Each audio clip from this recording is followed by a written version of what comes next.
మన మిత్రులే మన పట్ల దుర్మార్గంగా ప్రవర్తిస్తారనడానికి సాక్ష్యం కాశ్మీర్‌లో జరిగినటువంటి పరిణామాలు.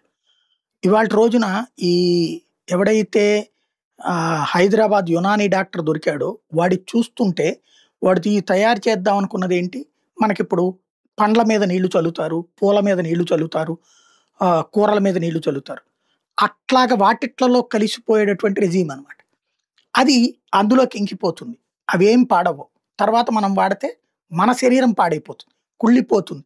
24 అవర్స్ టు 48 అవర్స్‌లో శ్వాస ఆడక చచ్చిపోతాం. ఆస్పత్రికి తీసుకువెళ్తే ఇదిగో ఇది డ్యామేజ్ అయింది, ఇది డ్యామేజ్ అయిందని చెప్తారు గానీ దానికి మూలాన్ని కనుక్కోలేరు. ఎందుకంటే మనం పోస్ట్‌మార్టం కాదు కదా! హాస్పిటల్‌కి తీసుకొచ్చేట్టు చనిపోయారంటారు. సింపుల్.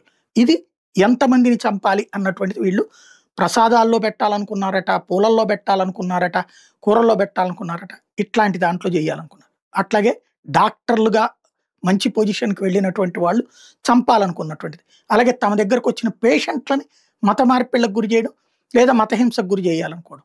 వీళ్ళందరి ఆలోచన ఏంటి? మన మధ్యలోనే ఉంటూ, మనల్ని బ్రతకూడదని కోరుకుంటూ, మనల్ని చంపేస్తే వాళ్ళు స్వర్గానికెళ్ళాలని కోరుకోవడం. ఇలాంటి వాళ్ళ పట్ల అప్రమత్తంగా ఉండాల్సింది హిందూ సమాజం.